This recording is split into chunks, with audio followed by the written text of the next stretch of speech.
오늘 이런 말씀을 가지고 가난한 자를 위한 글이라는 제목으로 함께 나누려고 합니다.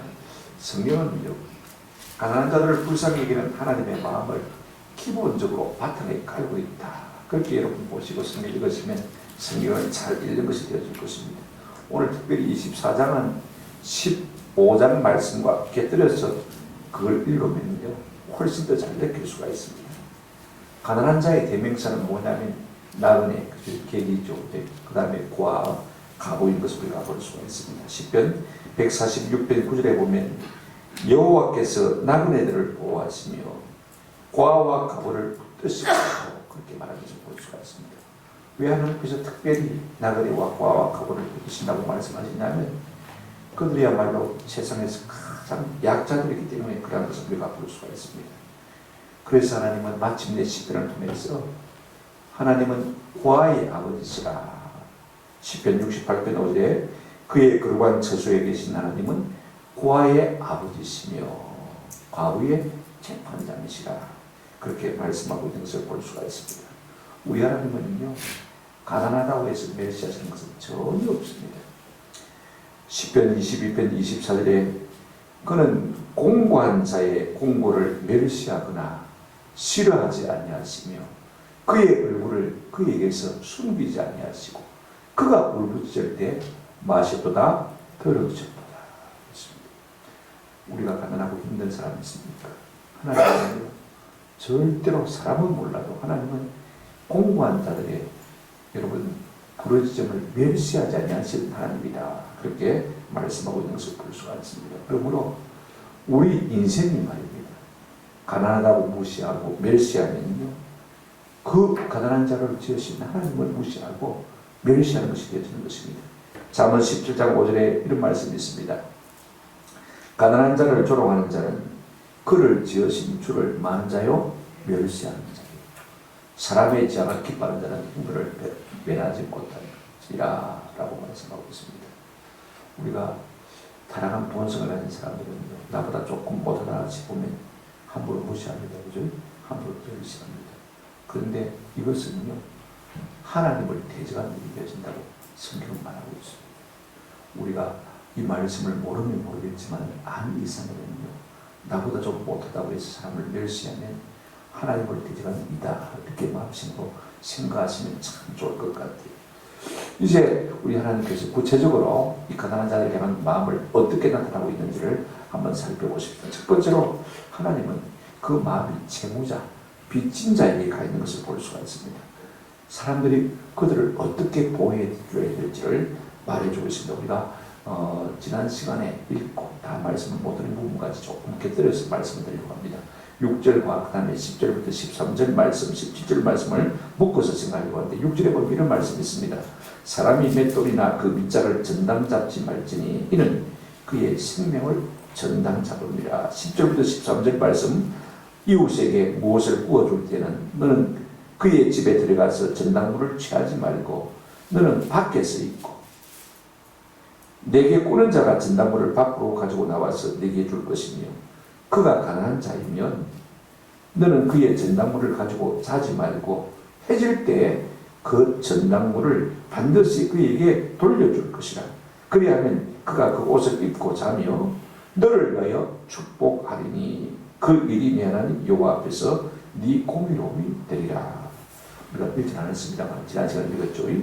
무슨 말씀이냐면요 우리 하나님은 아무리 빚진 자라도 먹고 살 대책을 마련해 주라는 것입니다.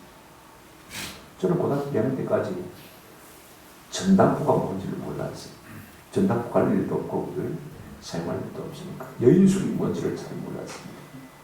아마 요즘 사람도 전당포 그러면 잘 모를 것 같아요. 그러나 우리가 어릴 적에는 단돈 1,000원, 2,000원이 참 아쉬웠습니다. 그게 없어서 말입니다. 한 끼 굶고 두 끼 굶고 하루를 굶는 사람이 종종 있었거든요.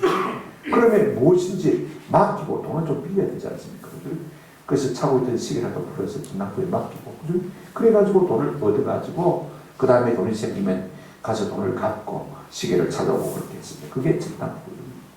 한 끼 두 끼는 굶었을지 모르겠습니다. 하루 종일 굶다는 것은 상당히 힘든 것입니다.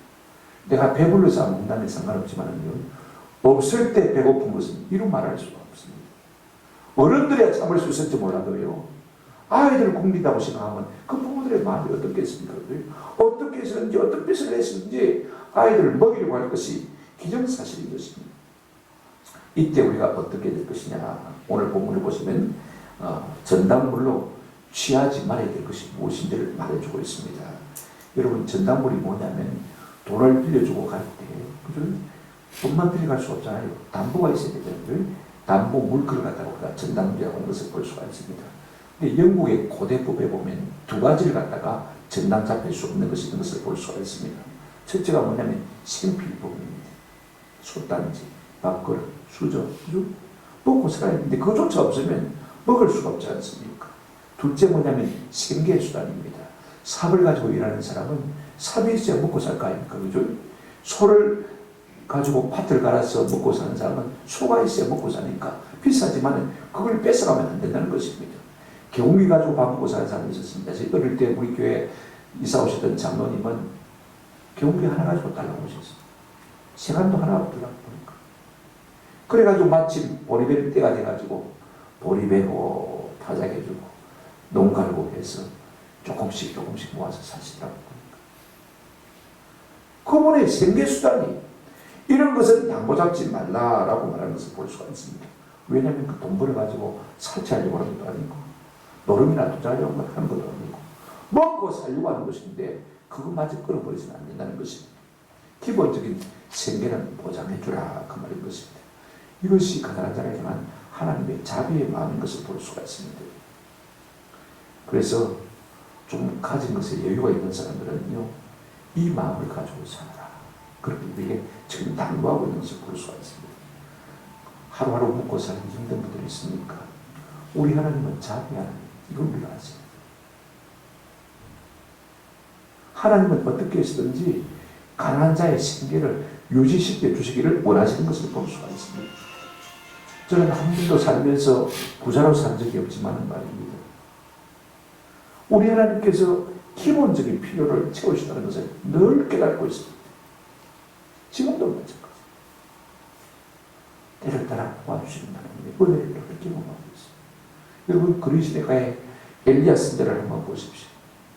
하나님께서 가마귀를 통해서 떡과 고기를 물어다가 먹이시는 것을 우리가 잘 알고 있지 않습니까? 하나님 그런 분입니다. 여러분들은 가난하더라도 너무 낙심하지 마시길 바라고, 힘들고 어려울 때마다 주님의 이름을 부르는 은혜가 있기를 주님의 이름으로 축원합니다. 성경 우리에게 뭘 말해주고 있느냐면요, 맷돌을 전당물로 취하지 말라라고 말하고 있습니다. 여러분 6절 보실까요? 사람이 맷돌이나 그 윗짝을 전당 잡지 말지니 이는 그 생명을 전당 잡음이라 라고 말하고 있는 것을 볼 수가 있습니다. 맷돌 모르는 사람 있죠. 어른들이 그 아래 윗짝, 두 돌짝 있지 않습니까? 그런데 두 짝 다 전당을 잡든지 한쪽만 전당을 잡든지, 그죠? 그렇게 하지 말라는 것입니다. 왜냐하면 이스라엘 사람들은 빵을 해서 먹거든요. 우리가 말하는 양화제점에서 말하는 빵이 아니고, 그 다음 밀가루 반죽해서 소뚜껑 같은 데 가지고 찌가지고 구워가지고 내는 빵입니다. 그런데 우리도 마찬가지입니다. 옛날에 우리가 절구통 쌀 빵아찌를 가지고, 그죠? 그 다음에 이제 채기가지고 불어내고, 왕교 불어내고, 그 다음에 이제 씻어가지고 밥을 젓지 않습니까? 우리에게는 뭐가 필요합니까? 절구통이 꼭 필요하고, 이 이스라엘 사람들에게는 맷돌이 꼭 필요한 것입니다. 밀가루가 있으면 그걸 갈아야 가루가 나오지 않습니까? 그래야 빵을 구울 수가 있거든요. 그죠? 그러니까 밀가루가 있어도 맷돌이 없으면 말 수 없습니까? 빵을 구워 먹을 수가 없잖아요. 그러니까 기본 먹고 사는 이 문제에 대해서 보장을 해주라, 지금 그런 말씀인 것을 볼 수가 있습니다.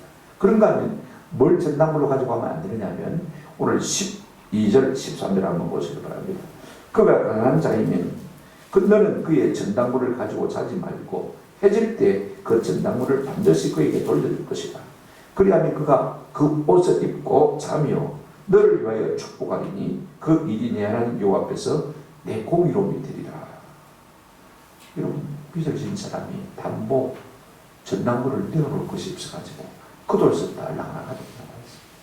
얼마나 맡길 물건이 없으면요, 그도 한번 있는 거 그거 가지고 나왔겠습니까? 그죠? 그런데 문제는 뭐냐면요. 17절에도 이렇게 말하고 있습니다. 너는 객이나 고아의 송사를 억울하게 하지 말며 과부의 옷을 마지 말라 전당 잡지 말라. 왜냐하면 이 이스라엘 백성들의 겉옷은요 우리나라 판촉우여 같은 것입니다. 더 쉽게 말하면 구약 갔다 온 부대 판촉우여를 알지만 그죠? 안 가신 분들은 이렇게 생각하시면 됩니다. 담요가 있지 않습니까? 담요 한가운데 구멍을 똑 들어가지고 그죠? 머리만 쏙 잡아 넣습니다. 그러면 옷이 되어집니다. 낮에 밖에 나가서 옷이 되어지고 그 다음에 밤에 그게 뭐가 되어집니까? 덮는 이불이 되어지는 것입니다. 이스라엘은 일교차가 굉장히 심합니다. 낮에는 뜨겁지만요 밤에는 굉장히 춥거든요. 여러분 덮고 입을 겉옷이 그거 하나밖에 없는데 그거 전당 잡혀버리면 어떻게 합니까? 밤에 덜덜 떨면서 자야 되지 않습니까? 그러니요 그렇게 하지 말라는 것입니다. 이거 참 좋습니다. 너무 삶이 공고한 사람들에게는 그것마저도 배려를 해주라 그렇게 말하고 있습니다. 그래 이제 전나무를 잡힐 때 이제 체주가 조심해야 될 것 두 가지가 있습니다. 오늘 본문을 보시면요 10절 11절 하는 보시기 바랍니다. 내 이웃에게 무엇을 구워줄 때는 너는 그의 집에 들어가서 전나무를 취하지 말고 11절 너는 밖에서 있고 내게 꾸는 자가 전나무를 가지고 밖으로 가지고 나와서 네게 줄 것이며 무슨 말씀이냐면요 돈을 빌린 사람이 내가 이것 전나무로 드리겠습니다. 그렇게 하는 것입니다. 빌려주는 사람이 집에 들어가지고 군합발 씹고 말입니다. 무슨 군 행세를 하는 것이 말입니다. 아무거나 들고 나오지 말라는 것입니다. 정년군처럼 그렇게 하지 말라는 것입니다. 여러분 한번 생각해 보십시오. 아무리 가난한 자도 자존심이 있습니다. 내 사는 빈곤하게 사는 모습을 보이고 싶지 않은 그런 면도 있는 것입니다. 감추고 싶은 부분도 있는 것입니다. 내가 돈 좀 빌렸다고 해서 내 자존심까지 팔았어야 되겠습니까? 자존심은 살려주라는 것입니다. 만약에 자녀들이 그 모습을 볼 때 마음에 얼마나 큰 상처가 걸리습니까? 한번 생각해 보십시오. 그런 다음에 가난한 사람도 사생활이 있습니다. 내가 돈 좀 빌려준다고 해서 함부로 신발 신고 들어가서 짓밟고 다니지 말라는 것입니다.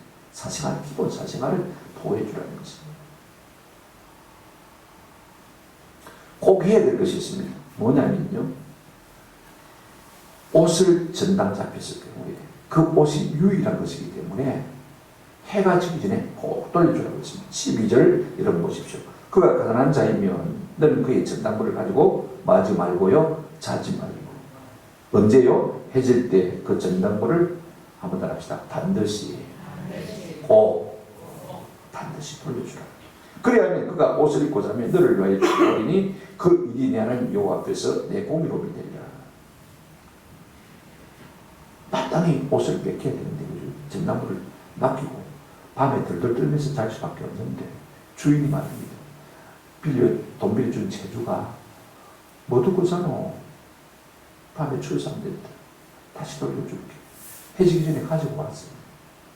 그러면요 돈을 빌린 사람의 마음이 어떻겠습니까? 너무 감사한 것이죠. 너무 고마운 것이죠. 하나님 돈을 빌리고도 감사한데 다시 전당물을 돌려줘서 춥지 않게 이 밤을 잘 수 있게 해주셔서 너무 감사한 거예요. 내게 자비를 베푸신 저 부자를 하나님 더욱더 긍휼히 주십시오. 복 주십시오. 그렇게 기도하지 않겠습니까? 그죠? 그러면 하나님께서 그 기도를 들으시고 그래 네가 고맙다. 내 마음을 품어주어서 고맙다. 내가 네 손안한 데 복을 주마. 그랬습니다. 만약에 그렇게 하지 않을 경우에 어떠냐? 오늘 본문은 없습니다만은요. 우리가 출애굽기 22장 26절 27절을 한번 보여주시기 바랍니다. 출애굽기 22장 26절 27절에 보면 이런 말씀이 있습니다.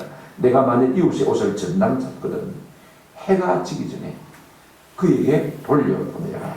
27절 그것이 유일한 옷이라. 그것이 그의 알목을 가릴 옷인즉 그가 무엇을 입고 자겠느냐? 그가 내게 부르짖으면 내가 들으니 나는 자비로운 자이니라. 여기까지 하고 맙니다만은요. 이 말의 행간 속에 어떤 의미가 들어있습니까? 그가 밤새 덜덜 떨면서 죽어가지고 하나님밖에 부르짖으면 나는 자비한 하나님이에요. 그 부르짖음을 듣고 내가 너를 가만두겠느냐? 그런 의미가 오늘 본문에 들어있는 것을 볼 수가 있습니다.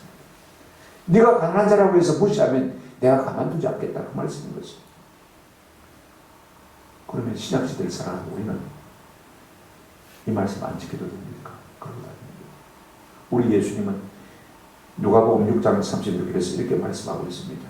너희 아버지의 자비로우심과 같이 너희도 자비로운 자가 되라. 이거 우리가 기억하십니다. 우리가 세상 사람처럼 살면 되는 겁니다. 개구리 올챙이 시절 모른다고 말입니다. 우리도 다 어려울 수도 있었는데 가난한 사람들의 마음을 헤아리지 못한다면요, 하나님 기뻐하는 마음이 되는 것입니다. 하나님 아버지의 마음은 항상 가난한 자에게 그 마음이 가야 되는 사실을 우리가 꼭 기억했으면 좋겠습니다. 내가 돈 좀 있는데 나도 모르게 돈 자꾸 세나갑니다. 자꾸 시비를 봅니다. 자꾸 손해를 봅니다. 여러분, 그런 느낌이 우리 가운데 오거든요. 나머지 돈을 가지고 빨리 가난한 자를 도우시기 바랍니다. 하나님 쌓입니다. 하나님 경고입니다. 그렇게 할 때 하나님께서 우리에게 긍휼을 베풀어 주실 줄로 믿습니다. 그 의미의 인간이 오늘 이 말씀에 들어있는 것을 볼 수가 있습니다. 두 번째로 하나님의 마음이 어디냐면 일용직 품판에 있는 것을 볼 수가 있습니다. 품꾼에 대한 보호교를 우리가 좀 살펴보십시다. 14절 15절 한번 보십시오. 공공하고 비난한 품꾼은 너희 형제든지 내 땅 성문 안에 우거하는 객이든지 그를 마지 말며 학대하지 말며 그 품삯을 당에게 주고 해진 후까지 미루지 말라. 이는 그가 가난함으로 그 품삯을 간절히 바랍니다. 그가 너를 여호와께 호소하지 않게 하라. 그렇지 않으면 그것이 네가 뭐가 될 것이라? 죄가 될 것입니다. 두 가지로 생각할 수 있습니다. 여러분, 품꾼은 일용직을 말하는 것입니다. 오늘날로 말하면 매일 인력 시간에 나와서 하루 벌어서 하루 먹고 사는 삶을 가는 것입니다. 이런 사람에 대해서 이스라엘 백성들이 어떻게 할 것이냐? 두 가지로 하나님 말씀하고 있는 것을 볼 수가 있습니다. 하나는 소극적으로 하지 말아야 될 것이 있고, 하나는 적극적으로 꼭 해야 될 것이 있습니다. 첫째로 우리가 소극적으로 공공하고 비난하는 이 품꾼들을 어떻게 대할 것이냐? 그들을 절대로 확대해서는 안 된다고 말하고 있습니다. 14절 보십시오. 공공하고 비난하는 품꾼은 너희 형제든지 네 땅 성문 안에 우거하는 객이든지, 우리 민족뿐만 아니라 외국인 노동자랄지라도요, 마지 말라고 했습니까? 그를 학대하지 말라. 여기 일용직은 사카른데 하루 벌어서 하루 먹고 사는 사람입니다. 참 중요합니다. 그런데 우리의 타락한 본성은 어떻습니까? 상대가 나보다 조금 못하다 싶으면요, 딱 재어보고는 금방 무시하기 시작합니다. 그죠? 나보다 못 배웠다. 나보다 가진 것이 없다. 나보다 가난하다. 그죠? 나보다 못났다 싶으면요, 대부분의 무시부터 하고 드는 것이 우리 타락한 인간이 가진 본성입니다. 여러분, 아무 가진 것도 없이 하루 벌어서 하루 먹고 사는 사람들에 대해서는 우리가 어떻게 해야 됩니까? 무시하는 경향이 다 우리 가운데 있는 것이 말도 함부로 합니다. 반말 틱틱하고 나보다 나이가 많아 보이는 말입니다. 아무렇게나 해도 되는 사람처럼 생각하는 경향이 우리에게 상당히 있습니다. 우리가 꼭 기억하십시다. 사람 위에 사람 없고 사람 아래 사람 없습니다. 사람이면 다 사람입니까? 사람다워야 사람인 것입니다. 우리가 잘 알지 않습니까? 여기 학대한다는 말은 상당히 많은 의미를 가지고 있습니다. 압제하고 압박하고 무시하고 멸시하고 속이고 그만하고 무리하게 행하고 억울하게 하는 모든 행동을 말하는 것을 볼 수가 있습니다. 성경에는 이런 용어로 다 그렇게 번역이 된 것을 볼 수가 있습니다. 레위기 19장 13절에 너는 내 이웃을 억압하지 말며 착취하지 말며 품꾼의 삭슬 아침까지 밤새도록 내게 두지 말라. 여기 억압한다, 착취한다는 말이 똑같은 말입니다. 나보다 좀 못났다고 해서 함부로 대하지 말라, 그 말인 것입니다. 억압하지 말고 착취하지 말라는 것입니다. 그러면 적극적으로 해야 될 것이 뭐냐? 적극적으로 품꾼들에게 품삯을 해가진 저까지 당일날 바로 주라는 것입니다. 착취하지 말라는 것입니다. 여러분, 품꾼들은요, 하루 벌어서 하루 먹고 사는 사람 아닙니까? 15절에 그 품삯을 뭐라고 했습니까? 당일에 주고 해진 후까지 마지 말라, 미루지 말라. 해진 후까지 안 주, 해지기 전까지 안 주면요, 저녁 굶어야 돼요. 하루 벌어 하루 먹고 사니까 말입니다. 생각해 보십시오. 쪼르륵 소리나는 배를 안고 밤을 지새워야 되고, 여러분 한번 생각해 보시기 바랍니다. 늘 배가 부른 사람은 못 느낍니다만요, 배가 고픈 사람은 그 스러움이 얼마나 큰지 모릅니다. 배고픈 스러움이. 만약에 그가 배가 고파서 네게 호소하면 그것이 네게 죄가 될 것이라고 말하는 것을 볼 수가 있습니다.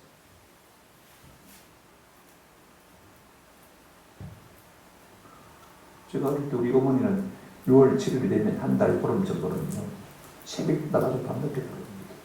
뭐 심어야 되니까. 그러면 개를 모아가지고 이제 팀을 만들어가지고 오야봉이 있고, 그래 뭐를 심지 않습니까? 그러면 원래는 품삯이 하루하루 정도 있습니다. 일당을 줘야 되는데 오야봉이 돈을 받아가지고 안 주고 있습니다. 우리 어머니는 밤만 되면 돈 받으러 와요.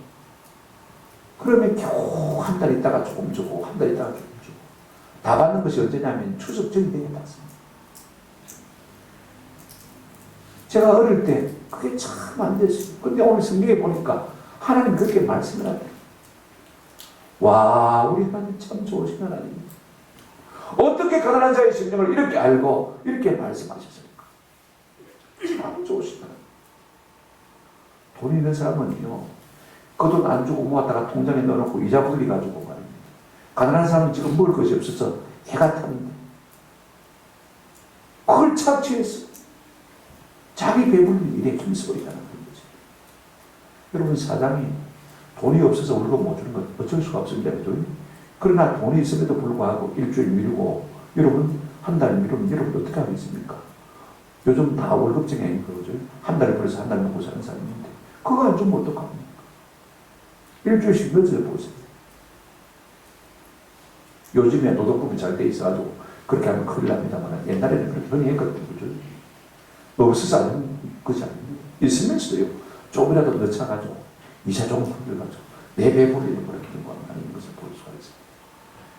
그렇게 하면 그것이 이게 뭐가 된다고 했습니까? 죄가 된다고 했습니다. 하나님께서 그것을 죄로 인정하신다는 말씀입니다. 오늘날 안 믿는 사람들은 이게 죄인 줄 몰라요.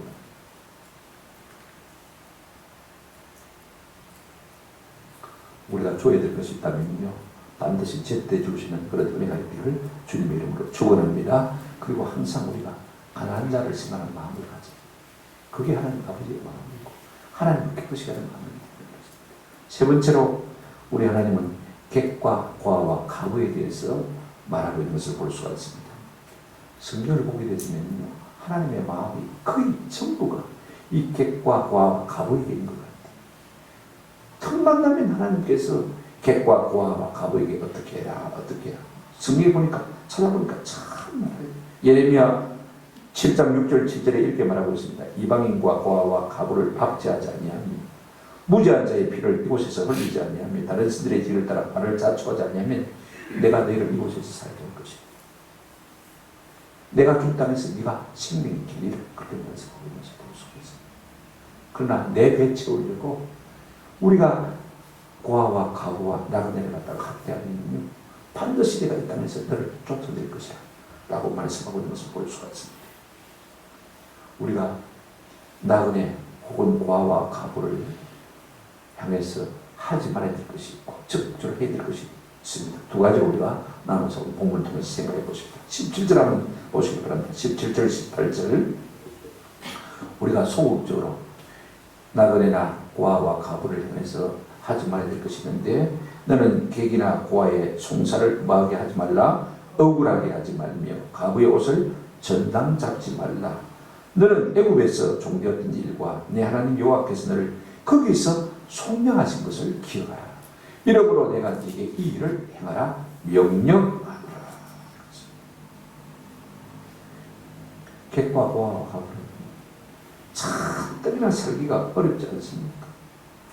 힘들어서 벼랑 끝에 쓰이는 것이랑 조금 더 다를 바가 없습니다. 우리가 그런 사람을 돕기는 그냥 말입니다. 오히려 벼락으로 떠밀쳐 내버린다면요, 이건 하나님 앞에 큰 죄를 짓는 것입니다. 그런 무자비한 행동을 하지 말라. 적어도 너희가 내 백성이라면 그렇게 하지 말라. 너희도 옛날에 애굽에서 종이 되었지 않느냐? 내가 너희를 거기서 건져냈지 않느냐? 그와 같은 사랑을 입은 사람으로서 너희가 그렇게 살면 안 된다. 이렇게 우리에게 지금 부탁하고 있는 것을 볼 수가 있습니다. 출애굽기 21장 21절부터 23절까지도 똑같은 말씀이 나오고 있습니다. 너는 이방 나그네를 압제하지 말며 그들을 학대하지 말라. 너희도 애굽 땅에서 나그네였습니다. 너는 과부나 고아를 해롭게 하지 말라. 네가 만일 그들을 해롭게 함으로 그들이 내게 부르짖으면 내가 반드시 그 부르짖음을 말이라 들으리라. 새 동사로 말하고 있습니다. 부정행 명령이죠. 압제하지도 말고 그 다음에 학대하지도 말고, 그 다음에 마지도 말아라, 해롭게 하지도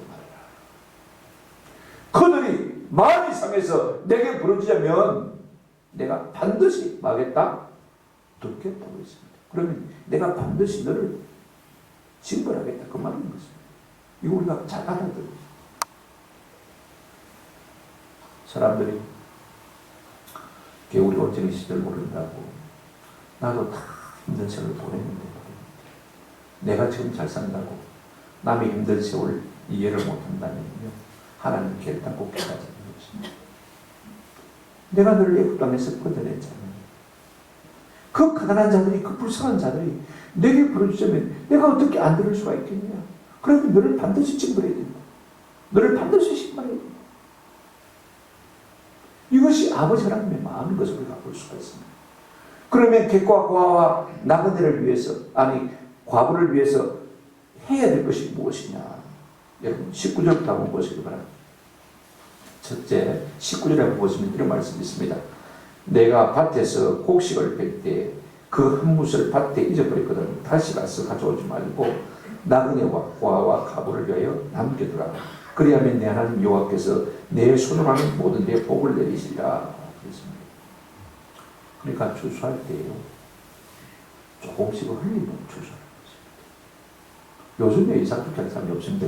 그렇게 공부하는 사람이 없으니까. 제 어릴 때는 보리 이삭 주러 다녔죠. 나라 이삭 주러 다녔죠. 감자 키고 나면 감자 이삭 주러 다녔죠. 고구마 키고 나면 고구마 이삭 주러 다녔죠. 그거 갖고 먹고 사는 거. 우리가 루키스를 보게 되었으면 이민 갔다가 돌아온 나옵니다. 옛날에 이민 갈 때 논밭 다 팔아버렸으니까, 그죠? 그리고는 모압당에서 쫄딱 망하고 돌아왔으니까 하는 것이 아무것도 없습니다. 며느리 룻까지 있습니다, 그죠? 그래, 룻이 이제 보리 될 때 이삭 죽기를 하는 것을 볼 수가 있습니다. 친족 보아스의 밭에 가서 이삭을 줍는데 참 보아스가 희한한 말을 해요. 룻기 2장 15절 16절에 보게 되지만 룻이 이삭을 주러 일어날 때 보아스가 자기 소년들에게 명하여 이르되 그에게 곡식 단사에서 죽게 하고 책망하지 말며, 그 다음 16절 또 그를 위해 곡식 답에서 조금씩 뽑아 버려서 그에게 죽게 하고 꾸짖지 말라. 중간에 빠져버려요. 그를 위해 곡식 답에서 조금씩 뽑아가지고 이불로 흘러버리는 것입니다. 그러면 룻이 와서 죽을 거 아니냐. 그래가지고 시어머니 나오미를 먹고 살거든요. 그렇게 말하는 것을 볼 수가 있습니다. 우리 같으면 아까워서 그렇게 하겠습니까? 그만큼 가난한 자를 배려하는 마음이 그들 가운데 있는 것을 우리가 볼 수가 있습니다. 왜? 나머지는 남겨두라 라고 말합니다. 내 것이니까 얼마든지 내가 할 수 있지만 누구를 생각하는 것입니까? 나그네와 고아와 과부를 생각하는 마음인 것입니다. 또 보십시오. 20절 한번 보시기 바랍니다. 내가 감람나무를 뜬 뒤에 그 가지를 다시 살피지 말고 그 남은 것은 객과 고아와 과부를 위하여 마며 남겨두며 그랬습니다. 유대인의 3대 농산물이 뭐냐면 포도나무, 무화과나무, 그죠? 그 다음에 여기 감람나무 그렇습니다. 감람나무는 올리브나무입니다. 이 서양 사람들은 주로 육식 고기를 많이 먹기 때문에 올리브를 꼭 먹어줘야 돼요. 그게 고혈압을 없애는 것이죠. 그러니까 그거라요.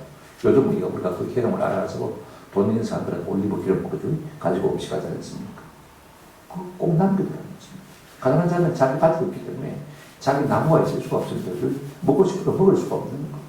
꼭 먹어야 되는 필수품이지만, 먹어야 되는 필수 영양소지만 먹을 수가 없는 것입니다.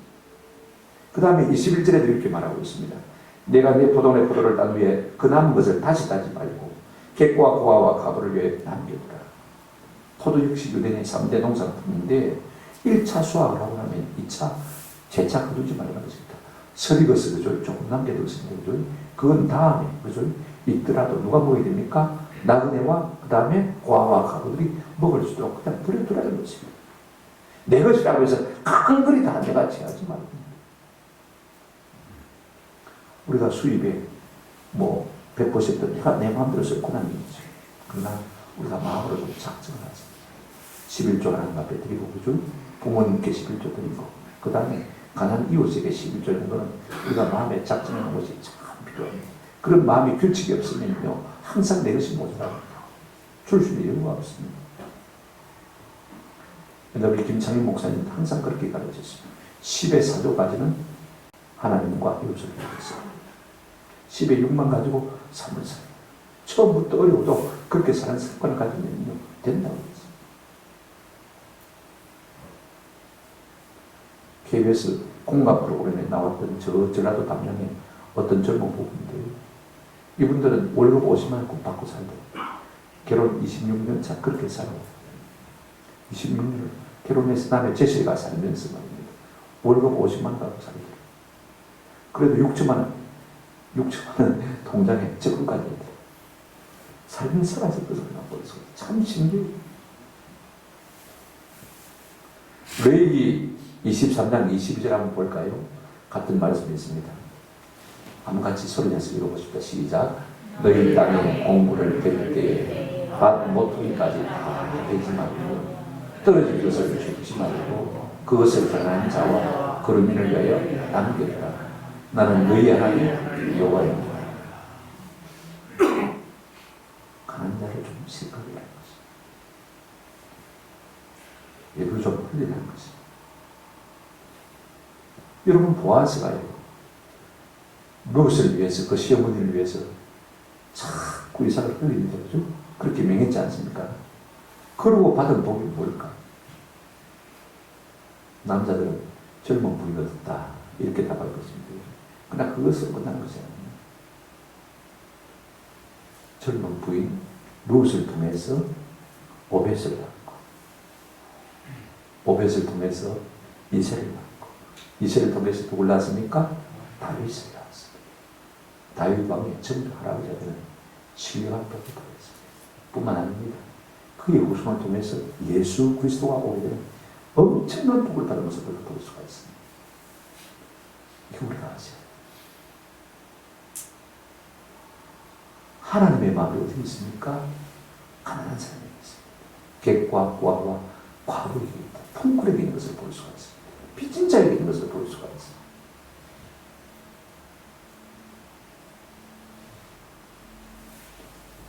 우리가 이들에게 하나님의 마음을 좀 품을 수 있는 은혜가 있기를 주님의 이름으로 축원합니다. 16절이 빠졌습니다만 16절은 연좌제를 금지하고 있는 법이기도 합니다. 말씀을 읽어드리려고 합니다. 왜 하나님께서 빚진 자, 품꾼, 그 다음에 객과 과와 가부를 우선에 두고 살라고 하시느냐? 여러분 부모의 마음은 어디가 있습니까? 못난 자식이가 있습니다. 그죠? 잘난 자식이 용돈도 받아가지고 그 다음에 누구에게 줍니까? 못난 자식이 주는 것이 부모의 마음. 대놓고 주라고 안 줄 테니까 그죠? 왜 우리에게 말씀하시는 것입니까? 부담으로 짐을 하시는 것입니까? 아닙니다. 모든 율법은요 하나님의 성품이 어떠한지로 드러내고 있는 것입니다. 내가 입은 자, 내가 빚진 자를 사랑하고, 내가 품꾼을 사랑하고, 내가 객과 고아와 가부를 사랑합니다. 너희도 내 마음을 알았어. 나와 같은 마음을 가지고 그와 같은 자들에게 선대하기를 바랍니다. 이것이 율법 속에 담겨있는 정신인 것입니다. 하나님 아버지의 마음을 품고 살라는 것입니다. 그럴 때 내가 너에게 은혜와 복을 주겠다는 것입니다. 우리 예수님 마음도 똑같습니다. 우리 예수님의 사역의 중심이 어디 있습니까? 무리를 불쌍히 여기사, 불쌍히 여기사, 불쌍히 여기사. 그래서 우리 예수님은 마태복음 5장 7절에서 긍휼히 여기는 자는 복이 있나니 그들이 긍휼히 여김을 받을 것이. 네가 내 마음을 가지고 다른 사람을 불쌍히 여기면 나도 너를 불쌍히 여겨줄게. 야고보 사도도 그런 말을 했습니다. 야고보서 2장 13절 긍휼히 행하지 않는 자에게는 긍휼 없는 심판이 있으리라. 긍휼은 심판을 이기고 마느니라 자랑하느니라. 내가 긍휼을 베풀어야 하나님께서 마지막 날에 우리에게도 긍휼을 베푸신다. 그렇게 말씀하고 있는 것입니다. 그러지 않고 우리 자신만을 위해서 살면 어떻게 되느냐? 말라기 3장 5절에 이렇게 말씀하고 있습니다. 내가 심판하러 너희에게 임할 것이다. 어떤 자에게 심판하러 임하신다고 했습니까? 정치는 자에게와 가늠하는 자에게와 거짓 맹세하는 자에게와 그 다음에 오늘 본문에 있는 내용이 그대로 나옵니다. 품꾼의 삭에 대하여 마게 하며 억울하게 하며 과부와 고아를 압제하며 나그네를 억울하게 하며 나를 경외하지 않는 자들에게 속히 적응하리라. 만군의 여호와가 말씀합니다. 무슨 말입니까? 내 마음을 따라 행동하지 않냐고. 지 마음대로 사는 사람에게는 하나님을 경외하는 마음이 없다는 것입니다. 그렇죠? 반드시 내가 그들을 막겠다, 심판하겠다. 그 말씀인 것입니다. 하나님은요, 우리가 하나님의 마음을 닮았어요. 따라서 그렇게 삶으로 말미암아 우리가 참 행복해지도록 하시기 위해서 우리에게 이 말씀을 주신 겁니다. 우리가 아실 것은 신명기 10장 13절 말씀 그대로입니다. 우리가 잘 알죠? 내가 오늘 네 행복을 위하여 네게 명하는 여호와의 명령과 규례를 지킬 것이 아니냐. 네 잘되도록, 네 복되도록, 네가 행복하도록 내가 네 규례와 명령을 네게 준다고 말씀하고 있는 것을 볼 수가 있습니다. 뭘 우리 그걸 빼앗아가지고 하나님께서 착취해서 우리를 억울하게 하시는 것이 아닙니다. 그렇게 하면 내 마음을 닮아가면 내가 너에게 복을 주겠다. 마음의 기쁨도 줄 것이고 물질의 복을 줄 것이고 자녀손들의 복을 줄 것이고 영육간의 강건한 은혜도 주실 것이다. 한마디 말씀만 읽고 마치도록 하겠습니다. 우리 한번 같이 읽겠습니다. 잠언 14장 31절 같이 읽겠습니다. 읽고 마치겠습니다. 시작. 가난한 사람을 학대하는 자는 그를 지으신 일을 멸시하는 자요 공평한 사람을 불쌍히 여기는 자는 주를 공경하는 자. 우리가 나보다 못하게 살 사람이라고 해서 멸시하는, 누구를 멸시하는 것입니까? 하나님을 멸시하는 것입니다. 공평한 사람을 불쌍히 여기고 그저 함께 나누어 사는 사람이 그 사람이야말로 진짜 하나님을 경외하는 사람이라 그렇게 말합니다.